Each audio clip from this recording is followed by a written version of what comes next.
Hello friends, welcome to SSC coaching centre. दोस्तों, आज के वीडियो में हम देखेंगे एचसीएफ से संबंधित क्वेश्चन। तो चलिए स्टार्ट करते हैं। पहला सवाल है, वह बड़ी से बड़ी संख्या ज्ञात कीजिए 77, 152 तथा 227 को भाग देने पर समान शेषफल प्राप्त हो। अगर हम 77 में डिवाइड दें, 152 में डिवाइड दें और 227 में डिवाइड दें तो शेषफल हमारा समान बचना चाहिए।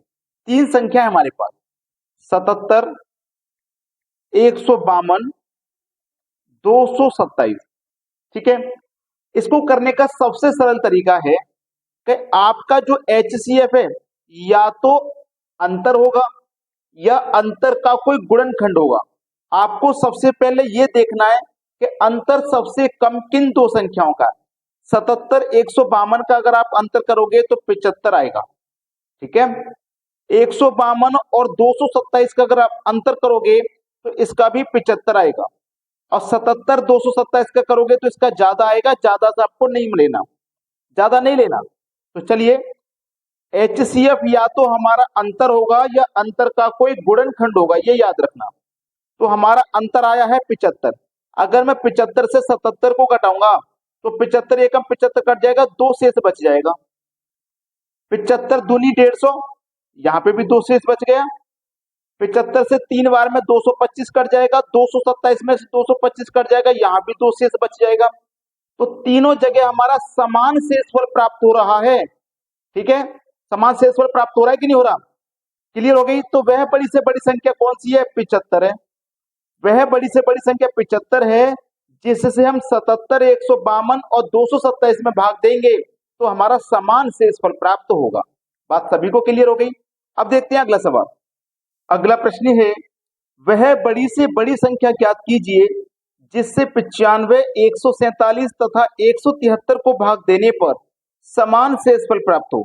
तीन संख्या हमारे पास, 95, 147, 173। अंतर करेंगे, 95, 147 में 52 का अंतर। ठीक है, इन दोनों में कितने का अंतर? 147, 173 में 26 का अंतर। और इन दोनों में कितना अंतर? पहली और तीसरी में 78 का अंतर। तो हमें क्या करना है? जो सबसे कम अंतर है वो लेना है। तो सबसे कम अंतर हमारा कितना है? 26। ठीक है, अगर मैं 26 से 95 में भाग दूंगा, 26 से अगर मैं 95 में भाग दूंगा तो 26 दिया 78 कट जाएगा। 95 में से 78 कट गया तो कितना बचा? 78 को घटा दो, 15 में से 8 जाएगा 7, 8 में 7 जाएगा 1, 17 शेषफल बचा। 26 से 147 में भाग दूंगा।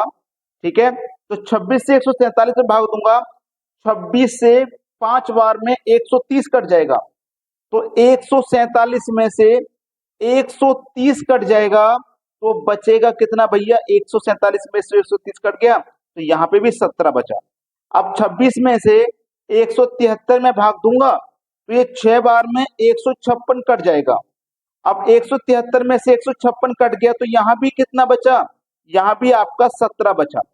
तो हमारा समान शेषफल प्राप्त हो रहा है कि नहीं हो रहा? तो हमारा आंसर क्या हो जाएगा? 26। डी ऑप्शन बिल्कुल सही है। या तो अंतर एचसीएफ होगा या अंतर का कोई गुणनखंड होगा। याद रखना मेरी बात को। ठीक है, जो सबसे कम अंतर होता है हमको वो लेना है। ठीक है, अब देखते हैं अगला सवाल।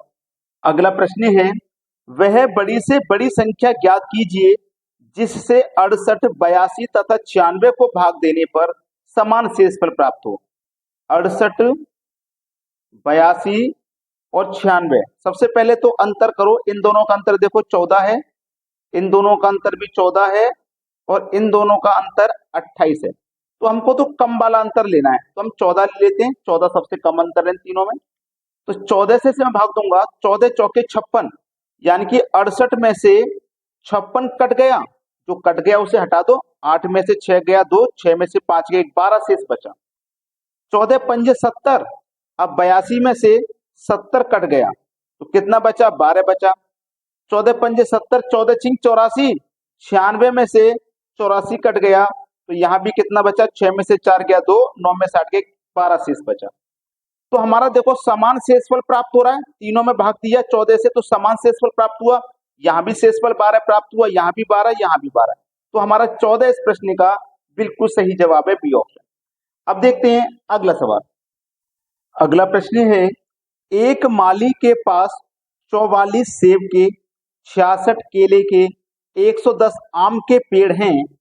वह इन्हें पंक्तियों में इस प्रकार लगाता है कि प्रत्येक पंक्ति में पौधों की संख्या समान हो, तो कम से कम कितनी पंक्तियों की संख्या होगी ज्ञात करो।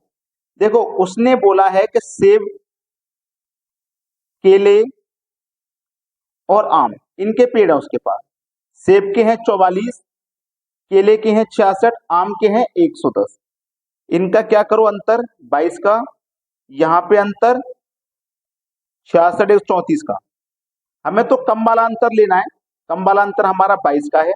तो ये कितना हमारे पास 44, दूसरा 66, तीसरा 110। तो इसके फैक्टर करूंगा मैं 22 से, तो 22 दूनी 44, 22 तिया 66 और 22 पंजे 110। तो इसका मतलब हो गया कि आपके पास सेब की 2 पंक्तियां बनेंगी, केले की 3 पंक्तियां बनेंगी 22-22 की, और आपके पास आम की 5 पंक्तियां बनेंगी 22-22 की। यानी कि प्रत्येक पंक्ति में कितने आएंगे 22 पेड़ आएंगे, प्रत्येक पंक्ति में 22 पेड़ आएंगे। क्लियर हो गई बात। तो हमारे से पूछा क्या गया था वो ध्यान दीजिए, कम से कम पंक्तियों की संख्या ज्ञात करो। कम से कम कितनी पंक्तियां होंगी, देखो 2 पंक्तियां तो बनेंगी, ये 3 पंक्ति बनेंगी 22-22 की, ये 5 बनेंगी, ये 5 3 8 और 2 10, यानी कि टोटल पंक्ति 10 बनेंगी। ये बिल्कुल सही जवाब है। अब देखते हैं अगला सवाल। अगला प्रश्न है, वह छोटी से छोटी संख्या ज्ञात कीजिए जिसे 5, 6, 7 और 8 से विभाजित करने पर 3 शेष बचे, लेकिन 9 से पूरा भुज विभाजित हो जाए।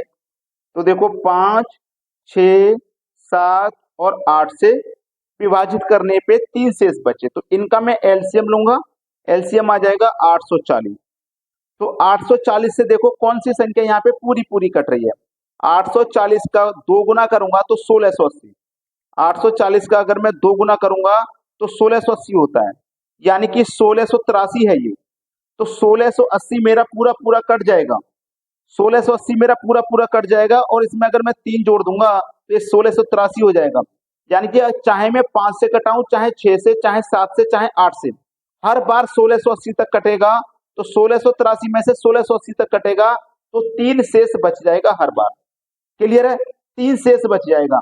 लेकिन ये संख्या हमारी 9 से पूरी पूरी कटनी चाहिए, उसने ये बोला है 9 से भैया पूरी पूरी कट जाए। क्लियर। तो क्या संख्या हमारे पास 1683, क्या ये पूरी पूरी 9 से कटेगी? कटाओ, 9 एक कम 9, 7 बचेगा, 8 जोड़ेंगे 78, 9 अट्ठे 72, 6 बचेगा, 3 लगा देंगे 63, 9 सत्ते 63, यानी कि पूरा कट रहा है 9 से 177 बार में पूरा कट गया। तो हमारा बी ऑप्शन बिल्कुल सही है। अब देखेंगे अगला सवाल। अगला प्रश्न है, वह 13 से गुना होने वाली छोटी से छोटी संख्या बताओ जो 4, 5, 6, 7 तथा 8 प्रत्येक से भाग होने पर 2 शेष बचती हो। तो ये प्रश्न आपके लिए होमवर्क है। आप मुझे इस प्रश्न का आंसर कमेंट में बताइएगा क्या आ रहा है। अगर आपने वीडियो को लाइक नहीं किया तो लाइक कर दें, और यदि शेयर नहीं किया है तो भैया वीडियो को शेयर भी कर दें। ठीक है दोस्तों, धन्यवाद।